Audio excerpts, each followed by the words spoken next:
গৃহমন্ত্রীজি, ওনার সাথে আমি যখন বললাম, ফার্স্ট টিম তো এসেছিলো এখানে, ইন্টার ডিপার্টমেন্টাল যে টিম এখানে 6 জনের এসেছিলো। তো কিছুদিন আগে আমি গত পরশু দিনই ওনাকে আবার বললাম যে আমি তো অলরেডি যে টিম আসার পরে যে মেমোরেন্ডাম ফিল আপ করে পাঠানো, সেটাও আমাদের অফিসাররা ওখানে গেছেন এবং আপনি একটু এই বিষয়ে আপনি বলে ঠিক আছে আপনি পেয়ে যান। তো নিয়ম হচ্ছে যে সেকেন্ড টিমও আসবে, গতকালই টিম এসছে, ওনারা ঘুরছেন সব জায়গায়। তো মোরাললেস দে আর অল স্যাটিসফাইড এবং আমি আশা করি যে ওনারা যখন ফিরে যাবেন, আর অলরেডি উনি আগে দিয়েছিল 40 কোটি আমি আজকে আমি যা খবর পেলাম রাত্রে, প্রায় 25 করোড় ইন্ডিয়ারের থেকে প্রায় আরও 23 করোড় 25 করোড়।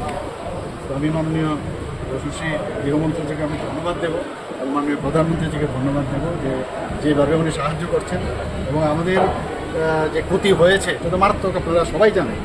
তো সেটাকে তো আমাদের তরফ থেকে তো আমরা আমাদের বাজেট থেকে অলরেডি বিধানসভায় ঘোষণা করেছি, সেইভাবে কাজ চলছে এবং বারবার আমি এটাকে নিয়ে আমি নিজেও মনিটর করছি যে কোনো জায়গায় যেন ত্রাণ নিয়ে বা রিস্টোরেশন করার ক্ষেত্রে কোনো জায়গায় যেন কোনো ঘাটতি না থাকে। Sir, yesterday